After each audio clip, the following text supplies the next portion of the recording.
to acknowledge that we are on the traditional territories of the Niitsitapi, the Blackfoot Confederacy. I am a Niitsitapi. I do the land acknowledgement to, first of all, honor the sovereignty of the land and recognize that sovereignty. I consider myself to be belonging to the land. Indeed, all of us belong to the land and will all return there at some point. And I think in terms of the land acknowledgement, oftentimes people think that it's about the people. And certainly acknowledging the people is very important. The people who've come, who've been here for thousands and thousands of years, whose culture and language has been shaped by the land. But for me, it really is about centering the sovereignty of the land. And land acknowledgements are a way of coming home and recognizing that. So it's with deep honor that I recognize and acknowledge the sovereignty of the Niitsitapi territories. My name is Gabrielle Lindstrom. I was born and raised on the Blood Indian Reserve, which is about 2.5 hours south of the city of Calgary. I'm currently located in the city of Calgary. I moved here about 10 years ago. My maiden name is Weasel Head. My first name is French and my last name is Swedish, but I'm not married to a Swedish guy. My partner is Anishinaabe, and he was part of the 60 scoop generation where he was taken from his community in Thunder Bay and was raised by a Swedish family. So that's why my last name is Lindstrom. I'm from the Kainaiwa First Nation, born and raised there. I am very much a reserve person, so to speak. I don't know how else to put it, because moving off of the reserve was a bit of a culture shock for me. Being in the city is really disorienting for me. It's not a place that I choose to be, but there are so many other factors that keep me here. I'll get into a little bit about my academic background. I have an undergraduate degree in English from the University of Lethbridge. And then I have also a master's degree in Native American Studies, also from the University of Lethbridge. My graduate study research was around Blackfoot homelessness and how traditional attachments to Blackfoot territories, if that is a factor in Blackfoot homelessness, and does being close to traditional territories or being on traditional territories, does a person even consider themselves as being homeless because they are home? And so that subjective nature of home is central to my master's thesis. And so home is much more than just a roof over our heads. Then I got a PhD in educational research. I graduated in 2018, where my research explored the interplay between trauma and resilience in the post-secondary experiences of Indigenous adult learners. I was really concerned with exploring how trauma impacts our ability to learn safely in a post-secondary classroom. My research led me to examine resilience as well. We cannot be resilient without suffering or trauma. There is no resilience without challenge or trauma. My current research is really focused on Blackfoot understandings of resilience. And I think not to exclude other Indigenous nations, but certainly to center the notion of self-determination, and that as Indigenous nations, we are distinct. And even though we have foundational principles that we hold in common, our practices, our language, and even our nation values and teachings, those are distinct. And so what does resilience mean for Niitsitapi? It may be similar, say, for Anishinaabe nations, but there's nuances there.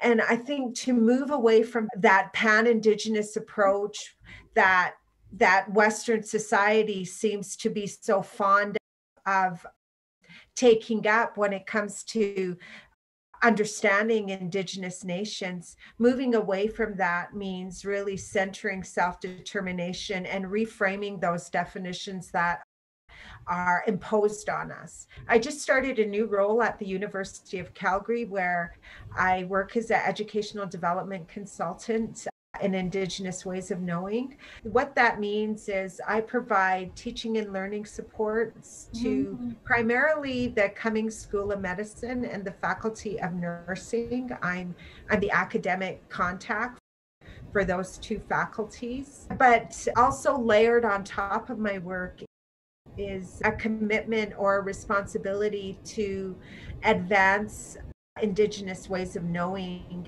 throughout the teaching and learning culture of the university. Before we had our conversation, I asked you to send me a picture of the land and something that was important to you, a landscape that was special to you. Just introduce the audience to this landscape. This image is Chief Mountain that overlooks the traditional territories a little bit south of here. Looking at it, it's difficult to even describe its significance to me because when I look at Chief Mountain, it symbolizes home, where my heart is. It's who I am. And I always get emotional when I talk about it and when I think about it because it's difficult to see Chief Mountain from where I am. So I have this longing to see it. So when I go home and visit, when I go to my parents, I see Chief Mountain and it grounds me and it reminds me of where I come from. It reminds me of my responsibilities. It's part of my identity. I had to find out for myself what it meant to be an Indigenous researcher. Like you said, there's not a one way to be an Indigenous researcher. We all have different values and philosophies underpinning how we work. And so being Métis, it took me a long time to figure out what that really meant. So here are some of the things that I found in common with you, and I think all Indigenous researchers, this is the foundation of how we work. My primary goal as an Indigenous researcher is to ensure that I approach this research with integrity, uphold transparency, and ensure that this work benefits Treaty 7 communities and Indigenous homeless individuals.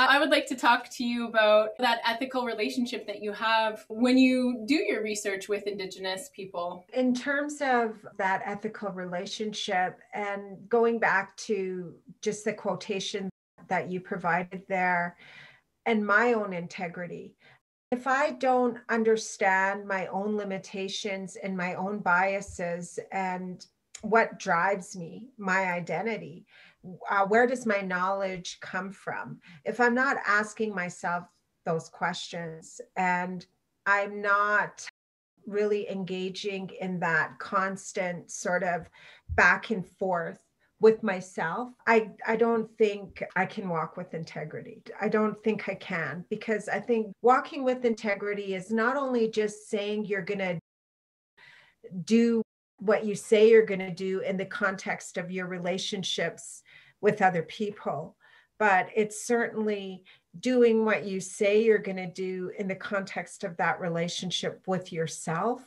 And oftentimes we uncover things about ourselves that maybe it's better, or we feel it might be better if that was hidden. Oftentimes when we have prejudgments, when we have feelings of threat or defensiveness, we're presented with situations and with information that cause us to become defensive or even uncomfortable. For me, it's what is it that's making me so uncomfortable? And why is it that it's making me that way? Well, making me feel this way? Because if I don't understand how I'm growing and able to trace that growth, how am I going to be able to be responsive to the people that I'm engaging in research with, not simply just research on? And so that integrity piece has to start with that relationship with myself. And I've gone through a lot of growing pains, Shelley, in terms of trying to find out who I am. I'll give you an example of that. I remember when I first started my PhD program, and we were to do a what is called an identity text. And so this is to look at our language, not just English, but if we have another language that we speak, and then look at who you are using that second language. In my case, it was Blackfoot. And so there's a lot of pain around Blackfoot language for me because both my parents attended the Indian residential schools, and I can understand Blackfoot to a certain degree and I can speak to a certain degree, but by no means am I fluent.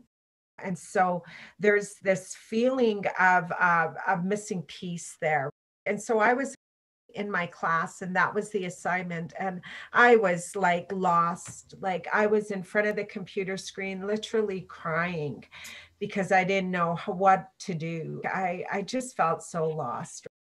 That made me realize the extent that I had internalized colonization. Instead of being told what to do in my class, which I'm used to, it's like what Paulo Freire talks about is that banking model of education where our brains are being filled with stuff and then we're regurgitating it back.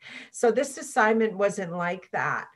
And so that really made me grow. Like that, I feel, was the turning point in my identity, in that once I got it and once I did the assignment and I used like a winter count to tell my story, and I was able to use Blackfoot, and it was just so empowering. It was such a change in me. And from that moment on, I find in my research, I'm always learning. That's the one thing. If you're committed to integrity in your research, you're committed to ensuring that what you're doing isn't just for you, and it shouldn't be just for you. Your first goal of your research is, how am I going to make this a better place?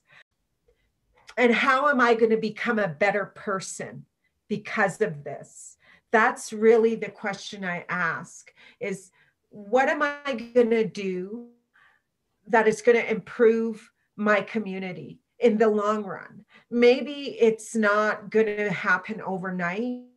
And how am I going to be a better person because of it? A kinder person, a more loving person, a more understanding person. And so that's what, to me, research is about. It really is about changing the world in a good way.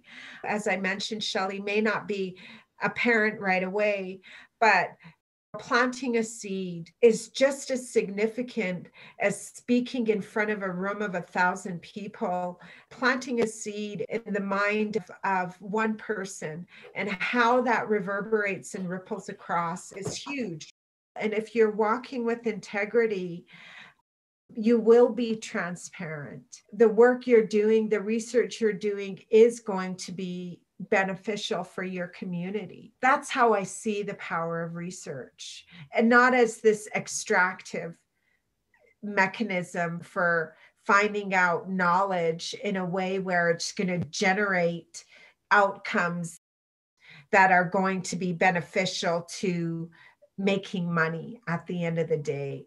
You're speaking to the choir about the transformative nature of research and how you throw your whole self in because you think that you can impact your community and do things for the better. I have a quote by Dr. Leroy Little Bear, a Blackfoot scholar, very amazing scholar.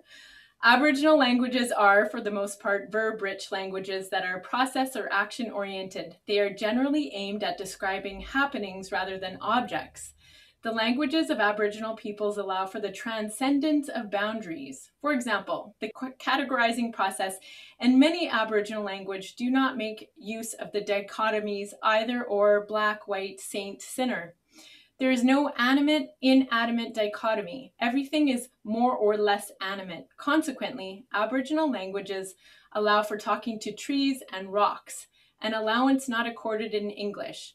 If everything is animate, then everything has spirit and knowledge. If everything has spirit and knowledge, then all are like me. If all are like me, then all are my relations.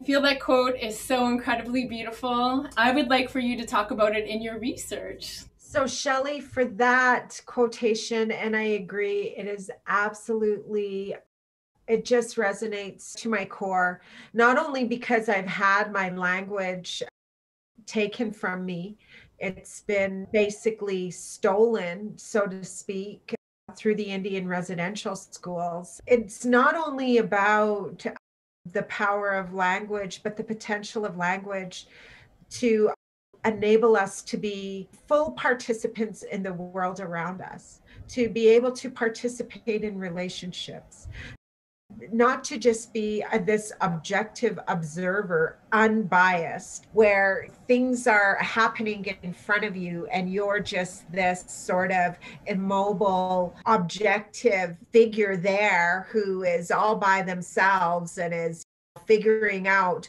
all of this knowledge, where things are just happening around you and you're just there, this static person.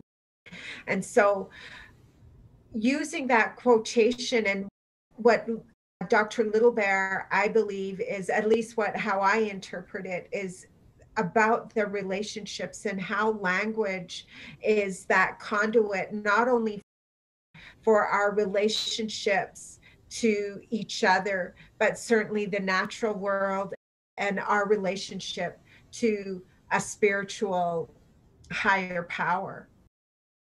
And it's humbling to think about that.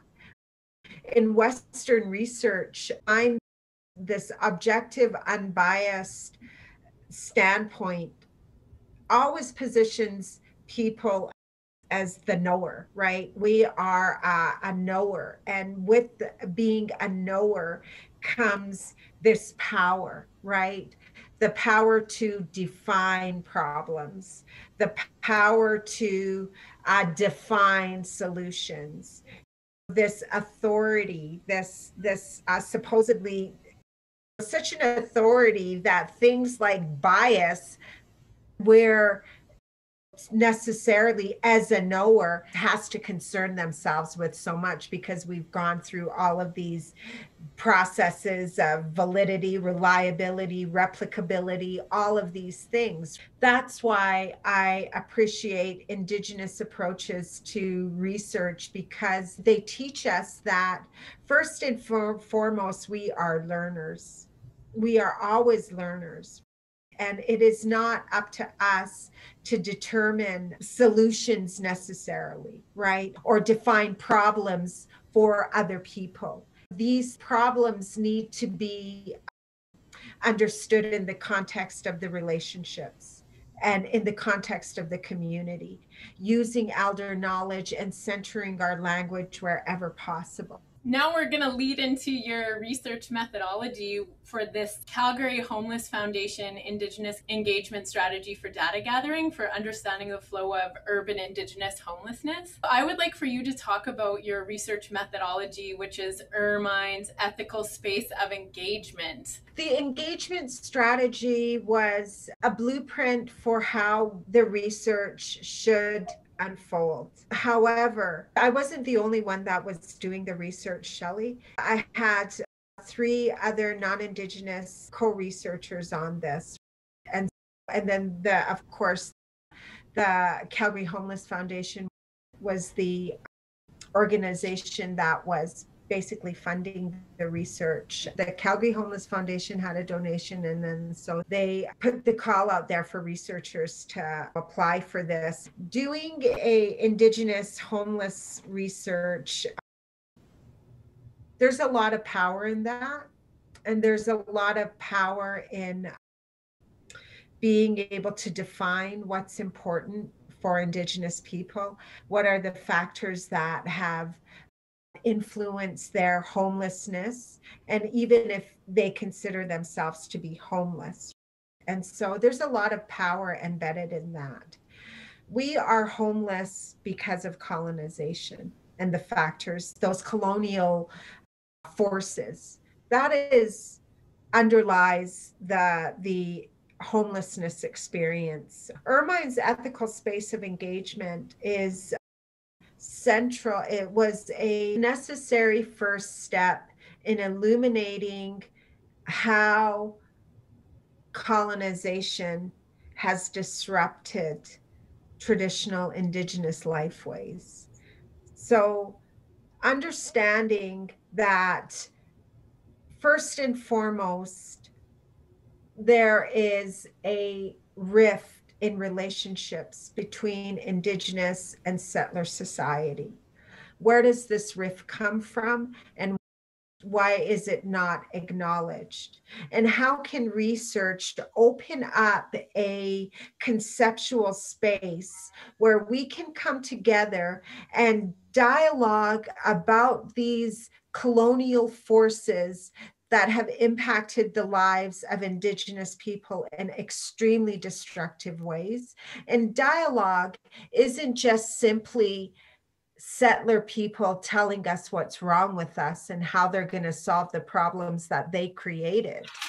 But it is about Indigenous people also being able to harness our own self-determination and our autonomy to determine what is important for us in relationships. And so the ethical space illuminates those hidden areas that many people want to have covered. They want those things to remain hidden. Like, for example, what are the aims of Western research? What are the goals? What are the methods? And how have those methods been weaponized against Indigenous people in specific ways? If we're in the ethical space, it's not just simply about a diversity model that says, okay, we're including Indigenous people in this research. That's great. Okay, I'm learning about treaties. I'm becoming culturally competent. And so now let's all just get along. No, the ethical space isn't this surface level awareness training approach. It really is about deep dialogue, and it cannot be rushed. And it cannot be approached using a Western diversity framework, for example. And it's not simply about sitting down and talking about all of the bad things that white people did. It's about examining those ideologies that have enabled for literally the complete erasure of Indigenous lifeways from these lands. It's about things like honoring and centering the sovereignty of the land, and not just doing the land acknowledgement because it's the new thing to do, right? It's about realizing that before we can even achieve reconciliation, we need to sit in the truth. And so, how we sit in the truth is within these ethical spaces of dialogue, of seeing people first as human beings, as autonomous, self-determining human beings, and not a walking deficit or a walking statistic, where how very often Indigenous homeless people are seen that way. It's about understanding a society that makes it possible for people to walk down the street and walk over an Indigenous homeless person without even blinking an eye. In fact, blame that person for why they're in that situation. So, what are the ideologies that have influenced those kinds of attitudes? And how is it possible that in a society as rich as this is, that there are people on the street in minus 40 weather, and the majority of people don't care? So it's not simply about, for example, Indigenous awareness training, and I'm just using that as an example. It's about caring for other human beings. It's not necessarily about pointing fingers at individuals and saying, you are a bad person. Shame on you for being racist. Shame on you for not contributing. And shame on you for making so much money. It really is about the ideologies that drive those kinds of attitudes and behaviors. And that's why I wrote in that engagement strategy, using the ethical space as a methodology, that we're always supposed to be going back to that. Now, whether or not my fellow researchers took that up in a way where, I don't know. It's hard for me to know. They're their own autonomous human beings. But I know for me, and I'm the only person that I can be responsible for, is that I'm growing and I'm learning. And it's allowed me to understand why I get so uncomfortable and so ashamed sometimes in front of my elders, because I've lost so much to colonization, and it's incredibly hard, and I'm struggling every day to try and find my way back home. And so that's how the ethical space, that's the power of the relationships that can be cultivated if we are willing to engage in it authentically and meaningfully. And how can it structure not only our research, but I use it to structure my classroom pedagogy. Every single one of my classes are structured using the ethical space. That's my methodology for teaching. That's my methodology for research. Do you think that your students walk away understanding how hard it is to live in an ethical space? They do. And see, it's not so much something we arrive at, as much as it's something we are always striving to, aspiring to.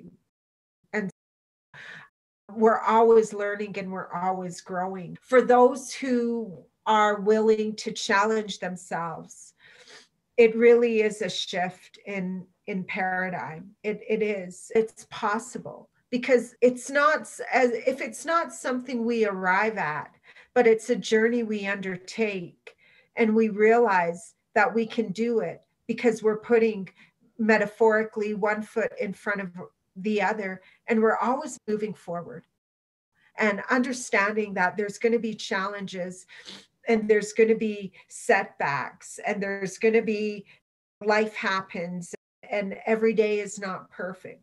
But as long as we're always moving forward and looking for that ethical space, because it exists in our relationships, it's all around us. It's a sacred space, and we need to open it up within ourselves, every single one of us, because we've been impacted by colonization and colonial forces as well. I use it even as a framework for the many kinds of ways that I've been impacted by colonization. The ethical space is a metaphor for decolonization and decolonizing oneself as well. So do my students get it? I think we can all get it, as long as we're moving forward in an authentic way. And so many of my students they're continuing on that journey just like I am. And of course, I've had some students I teach Indigenous studies courses. So of course, I've had students who are completely resistant to the learning. They figure they can come in and have an easy A, and they put on their objectivity hat and think they're in there to study Indigenous people, when really they're in there to create a deeper relationship with themselves. And if they don't, well, they're the biggest barrier to their own growth. When we talk about urban Indigenous homelessness, when you're engaging in that ethical space, you're really acknowledging that this is Indigenous land. And so I really wonder if you engage in your classes when you talk about ethical space and the land and Indigenous culture, what that all really means. Absolutely, Shelley. And I use my own story as a way into that, because I feel that the most impactful way we can teach and learn is through stories, but at the same time demonstrating that you have an investment in this knowledge. And so sharing with the students stories about my own alienation from my land. And even though I'm here, colonial forces and Western education system, the Indian residential schools, all of that, it's almost as if my ears were shut to the whispers of the wind and the vibrations of the land and how I belong there. Of course, Chief Mountain has always been my heart, and for as long as I can remember, but I could never really put my finger on why that was. Why was that? So it's like you have this inherent knowledge, this embodied sort of knowledge that you belong to the land, but the colonial narrative disrupts and disorients. And so I talk with my students about that a lot, and then we share that. And then I ask my students, I say, where are you from? And they'll be like, oh, I was born and raised in Calgary. No, you need to explore where you're from. Because if your language does not come from these lands, if your stories for why you exist do not come from these lands, then you are from somewhere else. And it is your responsibility to figure out where you're from, because the settler narrative allows for the erasure of Indigenous claims to being a part of the land, and it enables for ownership of the land and no responsibility to relationships at all. It enables for that taking over of land, and people don't have to be accountable to where they come from, because all of a sudden they're Canadians, right? Canada is very new. And so getting deeper and really encouraging and reiterating that it is okay to not know where you're from right now. But once you start learning, and once it becomes your responsibility to explore that more. I'm not saying you're not a Canadian citizen, but what I'm saying is we all have a very deep story and connection to a land, but it is our responsibility to figure that out. And where does that come from? Is there anything that's on your heart, anything that has come up recently that you just wanted to talk about? What inspired me to write the way I did in the framing paper is this realization that I'm walking around in a world where people don't know who I am. They don't know me, but they think they know me. And that's a problem, because they often figure out, people think that they have me figured out, and they think they have Indigenous people figured out before they know us, and they don't know us. Truly, white people don't know us. They don't know about our spirituality. They equate it with religion. They think they can understand it and using their own frame of reference and their own filter. So what I was really hoping to achieve in the framing paper was just the entry point to who I am as an Indigenous person, how I understand myself, and not how other people think they know about me. And that's the problem is, and very briefly I'll say this, is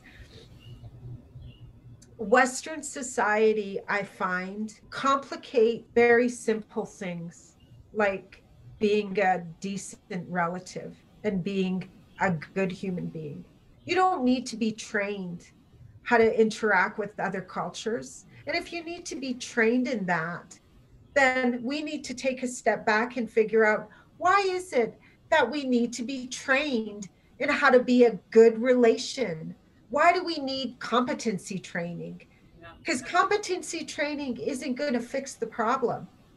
That's not it. Learning more about me and why I smudge isn't going to fix the problem. That learning about how many Indian residential schools were in Canada isn't going to fix the problem. It's just going to make you're just going to know how many Indian residential schools were in Canada at one point in time. But does it make you care? So I guess my point is people don't care. So what is it that is going to actually change how we make relationships in today's society? Is people need to start understanding where their knowledge comes from and really figuring out. Sean Wilson talks about knowing where your knowledge belongs.